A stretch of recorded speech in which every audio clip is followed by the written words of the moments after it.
Ashley doesn't seem like a typical lung cancer patient.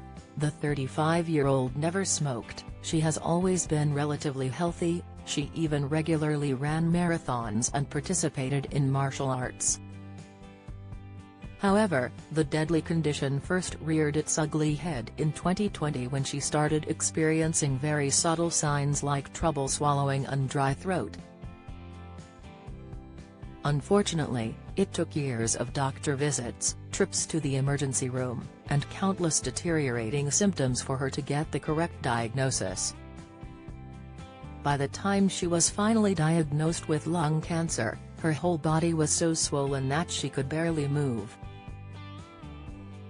"I looked the doctor in the eyes and said, 'If you send me home, I'm going to die,'" Ashley recalled in a TikTok video. Taking to the social media platform, the social worker shared her first signs, which included trouble swallowing, choking a bit more when she ate, and changes in her throat. She said, "My throat just felt weird. I wouldn't say it was a sore throat. But, when I was drinking or chugging water, my throat felt a little dry. Food felt differently as it went down my throat. There was saliva in the back of my mouth." At first, the 35-year-old attributed these symptoms to anxiety and stress caused by the pandemic, her young kids and the divorce she was going through. However, Ashley's symptoms didn't stop there.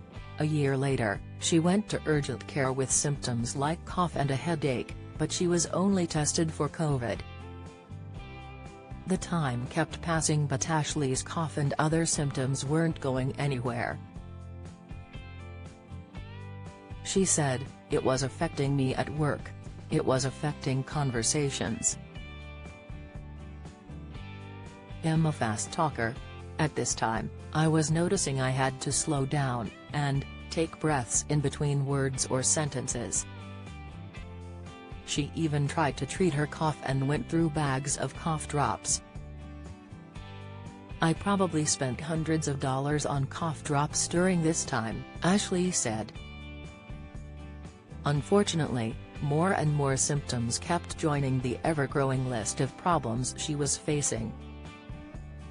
Eventually, she started wheezing, which doctors prescribed her an inhaler for.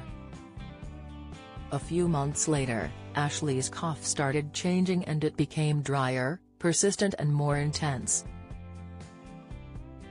That's when her doctors decided to do a chest X-ray, which came back normal because the tumor was hiding behind her heart, she explained. "If they would have ordered me a CT or a PET scan, it would have shown up on that," she said. 5 months before her diagnosis, Ashley noticed she lost a lot of weight and kept seeking the help of doctors, which led nowhere. Her medical team kept saying, "It's all stress. You're going through a divorce, you're working in healthcare, Teresa, pandemic, you have young kids. Maybe go see a therapist." As her symptoms just kept worsening, Ashley admitted herself to the emergency room, asking for help, where doctors eventually diagnosed her with pneumonia. The mom was given antibiotics and admitted to a hospital, but this didn't solve her symptoms. At this time, she wasn't able to put her shoes on, pick up her children or move. Her entire body started swelling. She ended up in the emergency room again, where she was given more antibiotics for her pneumonia and sent home. When she got home, she spoke to her girlfriend, who told her to go back to the emergency room and not leave until she got a diagnosis. "This saved my life," Ashley said. "They found blood clots in her leg and lungs." At this point, she was determined to get answers. "It turns out if I didn't start treatment when I did, I would have had under 5 months to live," Ashley said. Since then, the mum has had one of her lungs removed and she is undergoing an 8-month course of chemotherapy, radiation, and immunotherapy.